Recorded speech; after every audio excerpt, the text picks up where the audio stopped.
আমি বাংলাদেশ পুলিশের একজন কর্মকর্তা এসআই মাসুদ রানা।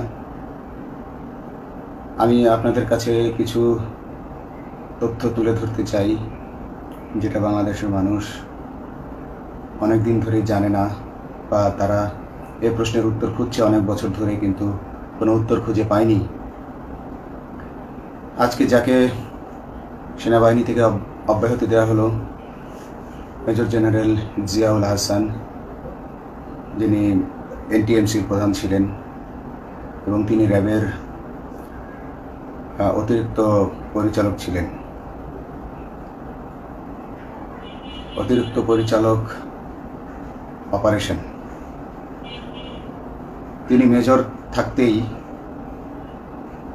র্যাবে ছিলেন এবং বাংলাদেশে যত গুম খুন হয়েছে, বিএনপি সহ অন্যান্য যারা অ্যাক্টিভিস্ট, সেই গুম খুনের সাথে জড়িত এই জিয়াউল হাসান। অনেক নেতাদেরকেই র্যাবের কালো গাড়িতে করে সিভিলে ধরে আনা হতো, এনে র্যাব ওয়ানের গোপন আস্তানায় তাদেরকে আটক রাখা হতো। এরপর তাদেরকে সময় মতো অজ্ঞাত স্থানে নিয়ে তাদেরকে হত্যা করা হতো এবং অজ্ঞাত স্থানেই তাদের লাশ হয়তো নদীতে ডুবিয়ে দেওয়া হতো, নয়তো তাদেরকে দাফন করা হতো, নয়তো অ্যাসিডের মাধ্যমে তাদের লাশকে গলিয়ে দেওয়া হতো। আমি 2014 অক্টোবর থেকে 2017 ডিসেম্বর পর্যন্ত র্যাব সদর দপ্তরে কর্মরত ছিলাম। তখন র্যাবের ডিজি ছিলেন বেনজির, যিনি আজকে দেশের হাজার হাজার কোটি টাকা চুরি করে, পুলিশের হাজার হাজার কোটি টাকা চুরি করে পালিয়ে গেছেন বিদেশে। তো আমি দেখেছি অনেক মানুষকে কিভাবে অন্যায়ভাবে গ্রেফতার করে নিয়ে গুম করে রাখা হতো। আমি রিসেপশনে ডিউটি করতাম। গুম হয়ে যাওয়া মানুষের স্বজনেরা আমার কাছে আসতো, কিন্তু আমাদেরকে কঠোর নজরদারিতে রাখা হতো। সিসি ক্যামেরার আওতায় ছিলাম, তাদের সাথে আমরা ওভাবে কথা বলতে পারতাম না, তাদেরকে কোনো তথ্য দেওয়া নিষেধ ছিল আমাদের জন্য। কিন্তু তাদের স্বজনরা আসলে এসে যখন এখানে কান্না করতো, আমি নিজেকে ধরে রাখতে পারিনি। আমি অনেকের স্বজনকেই তাদের স্বজনের, গুম হয়ে যাওয়া স্বজনের পরিণতির কথা জানিয়ে দিতাম। বিশেষ করে যাদেরকে মেরে ফেলা হতো, খুন করা হতো, তাদেরকে আমি খারাপ সংবাদটা দিতাম না, কিন্তু যাদেরকে বন্দি করে রাখা হতো, যেমন বিএনপি নেতা সালাউদ্দিন আহমেদকে যখন অ্যারেস্ট করে আনা হলো, তিনি অ্যারেস্ট করার সময় ধস্তাধস্তিতে মাথায় আঘাত পেয়েছিলেন। তাকে র্যাব ওয়ানের গোপন কক্ষে আটক করে রাখা হয়েছিল দীর্ঘদিন। এরপর তাকে একসময় ভারতে পাচার করে দিয়ে আসা হয়। তাকে অজ্ঞাত কারণে হত্যা করা হয়নি। তার ফ্যামিলি এসেছিল, তার স্ত্রী হাসিনা আহমেদ, তার ভাই গিয়াসউদ্দিন আহমেদ। ওনারা আমার কাছে বেশ কয়েকবার এসেছেন। আমি কয়েকদিন ওনাদের এই উদ্বেগ, উৎকণ্ঠা আমার সামনে বসে কান্নাকাটি দেখে আমি থাকতে পারিনি। আমি ওনাদেরকে কৌশলে আমার ফোন নাম্বার দিয়ে আমি ওনাদের সাথে দেখা করে ওনাদেরকে জানিয়ে দিই যে সালাউদ্দিন সাহেবকে হত্যা করা হয়নি, উনি জীবিত আছেন এবং ওনাকে হত্যা করার সিদ্ধান্ত নেওয়া হয়নি। এই সিদ্ধান্তগুলো যিনি নিতেন তিনি হচ্ছেন বর্তমানে মেজর জেনারেল জিয়াউল হাসান, যাকে আজকে অব্যাহতি দেওয়া হয়েছে। শুধু অব্যাহতি যদি দেওয়া হয়, তাকে যদি বিচারের মুখোমুখি করা না হয়, তাহলে এই আন্দোলনের, এই স্বাধীনতার কোনো মূল্য থাকবে না। আমি আজকে আর কাউকে ভয় পাই না। আমি আজকে বিশ্বাস করি যে আজকে আমাকে এই সত্য বলার জন্য কেউ গুম করে দিতে পারবে না, এই সত্য বলার জন্য কেউ আমাকে অ্যারেস্ট করবে না। সেই কারণে আমি বুকে সাহস নিয়ে আজকে কথাগুলো বলছি। আপনারা যারা বিএনপি নেতা ইলিয়াস আলীর অপেক্ষায় আছেন, তাদের জন্য দুঃখজনক সংবাদ। তাকে অনেক আগেই হত্যা করা হয়েছে। তাকে পতেঙ্গা সমুদ্র সৈকত দিয়ে কড়া পাহারায় সাগরের মাঝখানে নিয়ে স্পিড বোটের মাধ্যমে মুখে পলিথিন পেঁচিয়ে হত্যা করে, তার পেট ছুরি দিয়ে ছিদ্র করে, তাকে পাথর দিয়ে বেঁধে সাগরে ডুবিয়ে দেওয়া হয়েছে। শুধু ইলিয়াস আলী নয়, অনেক নেতার সন্ধান যারা আজও পাননি, কিছু মানুষ তো আয়না ঘর থেকে উদ্ধার হয়েছে, কিন্তু যাদেরকে আপনারা পাননি তাদের সবার এই করুণ পরিণতি হয়েছে।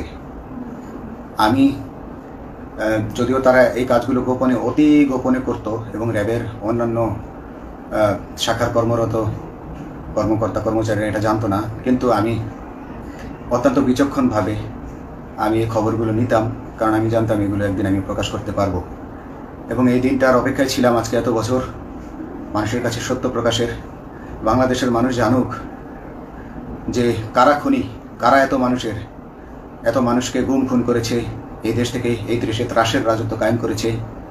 তারা মাদকের ক্রস ফায়ারের নামে যে হত্যা ট্র্যাডিশন চালু করেছিল, এই ট্র্যাডিশনের উদ্দেশ্য ছিল বিরোধী দলের লোকজনকে হত্যা করা। কারণ পুলিশ এবং সেনাবাহিনীর অনেকেই মানুষ হত্যা করতে ভয় পেত, তারা এটাতে অভ্যস্ত ছিল না। অনেকেই অনেক সাহসী, কিন্তু একটা মানুষকে হত্যা করার পর তারা আর ঘুমাতে পারতো না, তাই তারা এসব কাজ করতো না। কিন্তু খুনে হাসিনা কিছু মানুষকে এভাবে হত্যা করতে করতে পুরস্কৃত করার মাধ্যমে হত্যা করতে অভ্যস্ত করে ফেলে। তারাই এই গ্রেফতারকৃত এই গুমকৃত মানুষদেরকে গুলি করে হত্যা করত। এবং তারা এতটাই নিষ্ঠুর যে তারা এক একজন কয়েক শত করে হত্যা করেছে। এবং এই মানুষগুলোর সংখ্যা বেশি নয়, কারণ সবাই লাশ দেখতে পারে না। একটা মানুষকে খুন করার পর লাশের যে ছটফটানি এবং মাথায় গুলি করার পর মাথার যে বিকৃত অবস্থা, এই জিনিসগুলো অনেকেই আমরা সহ্য করতে পারি না। তাই আমাদের মধ্য থেকে কিছু হায়নাকে বেছে নিয়ে তারা একটা টিম গঠন করে, তাদেরকে র্যাব সদর দপ্তরে বেনজির আহমেদ প্রতি মাসে পুরস্কার দিতে ডাকতেন। এবং প্রত্যেকটা র্যাবের বিভিন্ন শাখায় এরকম দু একজন রাক্ষস ছিল যারা মানুষকে শ্যুট করতো, গুলি করতো, হত্যা করতো এবং গুম করতো। তারা এখনও আছে। তাদেরকে আমি নতুন সরকারের কাছে দাবি জানাবো, তাদেরকে বের করতে হবে, তাদেরকে বিচারের আওতায় আনতে হবে। না হলে এত শহীদের বিনিময়ে যে ফ্যাসিবাদ থেকে, যে স্বৈরশাসন, যে খুনি হাসিনার হাত থেকে আমরা মুক্তি পেয়েছি, সে মুক্তির প্রকৃত মূল্য আমরা পাবো না, প্রকৃত স্বাদ আমরা পাবো না। এই খুনিদেরকে বের করতে হবে, এই খুনিদেরকে বের করে আইনের আওতায় আনতে হবে। বাংলাদেশ পুলিশ কখনোই গুলি করতে অভ্যস্ত ছিল না। আপনারা জানেন একসময় পুলিশ যে গুলি করতো না, এটা নিয়ে অনেক ব্যঙ্গচিত্র ছাপা হতো পত্রিকাগুলোতে, যে গুলি না করতে গুলি খেলনার বন্দুকে পরিণত হয়েছে। তো কিন্তু সেই নিরীহ পুলিশকে রক্তপিপাসু হিসেবে শেখ হাসিনা তৈরি করেছে। তবে সবাই নয়, কিছু কিছু মানুষ আপনারা দেখেছেন, এবং এই আন্দোলনের ভিডিও ফুটেজ দেখলেও দেখবেন যে কয়েক শত পুলিশের মধ্যে কেবলমাত্র কয়েকজনই জনতার দিকে গুলি ছুড়ছে। তো আপনারা ঢালাওভাবে পুলিশকে আপনাদের আক্রমণের নিশানা বানাবেন না। নতুন সরকার অবশ্যই এর বিচার করবে। আমি আশাবাদী নতুন সরকারের কাছে তারা যদি আমার কাছে কোনো তথ্য চায়, আমি তথ্য দেবো ইনশাল্লাহ। এবং এই খুনিদেরকে, এই রাক্ষসদেরকে বের করতে হবে। প্রতিটি গুমের, প্রতিটি হত্যার সুষ্ঠু তদন্ত করলে এগুলো বের হয়ে আসবে বলে আমি আশা করি। এবং আমি চাই এরা ধরা পড়ুক, এদের বিচার হোক। না হলে এরা যুগে যুগে এই রাক্ষস যুগে যুগে রয়ে যাবে, আমাদের মাঝেই তারা লুকিয়ে থাকবে এবং যুগে যুগেই তারা মানুষের রক্ত পান করেই যাবে। পুলিশ বাহিনী মানুষকে সেবা করবে, এটাই হওয়া উচিত পুলিশের ধর্ম। পুলিশের ধর্ম হবে পুলিশের জন্য, পুলিশ মানুষের জন্য। উন্নত রাষ্ট্রের মানুষ যেভাবে পুলিশকে ডাকলেই পুলিশ 5 মিনিটের মধ্যে ছুটে যায়, তাকে সাহায্য করে। আমরা বিভিন্ন ভিডিওতে দেখি যে পুলিশ হাঁসের বাচ্চাকে রাস্তা পার করে দিচ্ছে, একজন অন্ধ মানুষকে রাস্তা পার করে দিচ্ছে। বাংলাদেশের পুলিশ এমনটাই করতে চায়, আমরা এমনটাই করতে চাই, কিন্তু সেই পরিস্থিতিতে আমাদেরকে রাখা হয়নি। আমাদেরকে রাখা হয়েছে দৌড়ের উপর, আমাদেরকে রাখা হয়েছে বিভিন্ন অন্যায় কাজের উপর, বিভিন্ন অন্যায় আদেশের উপর। কেউ যারা মেনেছে তারা ভালো ভালো জায়গায় পোস্টিং নিয়ে থেকেছে, যারা মানেনি তাদেরকে খারাপ খারাপ জায়গায় পোস্টিং দেওয়া হয়েছে, কারো চাকরি হারিয়েছে, কাউকে সাসপেন্ড করে রাখা হয়েছে। আমি নিজেও একজন এমন বৈষম্যের শিকার, অন্যায় মিথ্যা মামলার শিকার হয়ে আমি নিজেও বর্তমানে সাসপেনশন অবস্থায় আছি। এবং এই সাসপেনশন অবস্থায় থেকে আমি আল্লাহর কাছে শুকরিয়া জানাই, কারণ এই সাসপেনশন থাকার কারণে আমি ছাত্র জনতার আন্দোলনের সাথে সংযুক্ত হতে পেরেছি।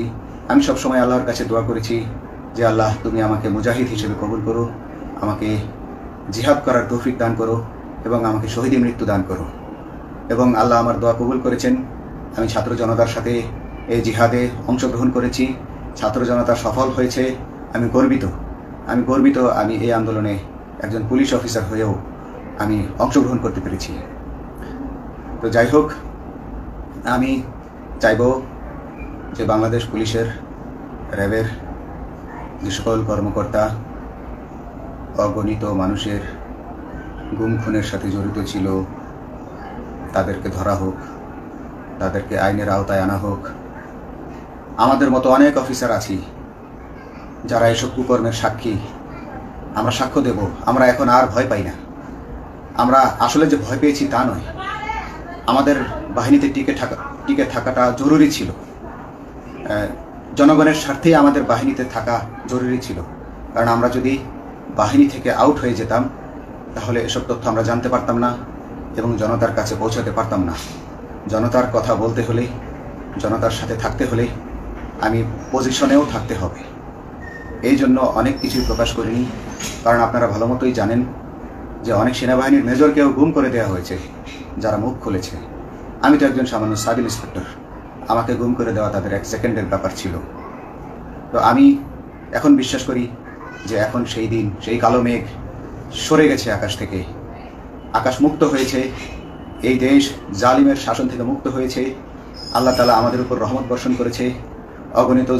অগণিত মুসলিমের দোয়া আল্লাহ তাআলা কবুল করেছেন, অগণিত 18 কোটি মানুষের দোয়া আল্লাহ কবুল করেছেন।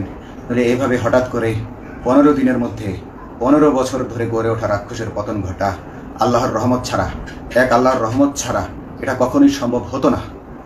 আমি আল্লাহর উপর ভরসা রেখে বলছি, আপনারা নতুন প্রশাসনকে ঢেলে সাজান, পুলিশ বাহিনীকে ঢেলে সাজান। এই সিস্টেমের মধ্যেই, পুলিশের এই সিস্টেমের মধ্যেই গণ্ডগোল আছে, নিয়োগের মধ্যে গণ্ডগোল আছে। আপনারা এই সিস্টেমগুলো পরিবর্তন করুন, আপনারা এই সিস্টেম পরিবর্তনে সাহায্য করুন এবং পুলিশ ডিপার্টমেন্টে যত ডিপার্টমেন্টাল পরীক্ষা আছে এগুলো তুলে দেন। এই ডিপার্টমেন্টাল পরীক্ষাগুলোর মাধ্যমে আমাদের ঊর্ধ্বতনরা আমাদের গলা সবসময় চিপে ধরে রাখে, ঠিক আছে? সেজন্য আমরা তাদের কাছে সবসময় আটকা থাকি। এই জন্য আমরা অনেক কিছু বলতে পারি না, অন্যায়ের প্রতিবাদ করতে পারি না। তো এই সিস্টেম পরিবর্তন জরুরি। ডিপার্টমেন্টে কোনো পরীক্ষা থাকা যাবে না। কনস্টেবল হতে যারা একটা নির্দিষ্ট সময় পর তার বিভিন্ন কোর্স করানোর মাধ্যমে তার প্রমোশন হতে হবে। সাব ইন্সপেক্টর ভর্তি হয়ে 5 বছর পর ইন্সপেক্টর হিসেবে পদোন্নতি পাবে, তার 5 বছর পর সহকারী পুলিশ সুপার হিসেবে পদোন্নতি পাবে। এভাবে আইন পরিবর্তন করতে হবে। তাদেরকে দক্ষ করে গড়ে তোলার জন্য বিশেষ কোর্সের আয়োজন করতে হবে এবং সৎভাবে বাঁচার জন্য সঠিক বেতন কাঠামো এবং ভালো কাজের জন্য পুরস্কার এর ব্যবস্থা করতে হবে।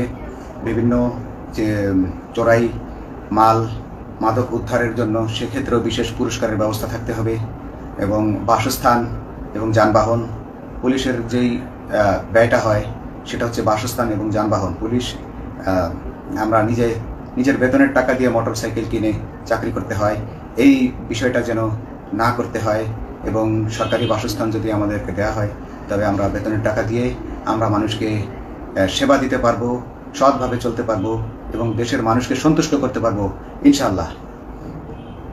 তো আমি আপনাদেরকে প্রথমে যেই তথ্যগুলো দিয়েছি গুম খুনের বিষয়ে, আপনারা এই তথ্যগুলো অনুসন্ধান করুন, অনুসন্ধানে টিম গঠন করুন। প্রত্যেকটা গুম খুনের বিচার হতে হবে এই দেশে। যারা আটক ছিলেন অনেকেই হয়তো এখন আয়নাঘর থেকে মুক্তি পেয়েছেন, কিন্তু যারা দুর্ভাগ্যের শিকার হয়ে মৃত্যুবরণ করেছেন তাদের আত্মীয় স্বজনরা, তাদের প্রতি আমার সমবেদনা রইল। তারা জোর দাবি তুলুন, তারা সবাই সরকারের কাছে আপনাদের পরিবার পরিজনের নিখোঁজ হওয়ার বিষয়টি তুলে ধরুন, আপনারা জোর দাবি জানান এবং গুম খুন তদন্তে একটি তদন্ত কমিটি গঠন করা হোক, যেখানে কোনো পুলিশ বা সেনাবাহিনীর সদস্য থাকবে না। এটা হতে পারে বিচার বিভাগীয় তদন্ত বা অন্য কারো মাধ্যমে। কিন্তু এই হায়নাদের এই খুনিদেরকে বের করুন, বের করে এদেরকে শাস্তির আওতায় আনুন। তবেই এই তারা তাদের তাদের বলিদান সফল হবে। আসসালামু আলাইকুম।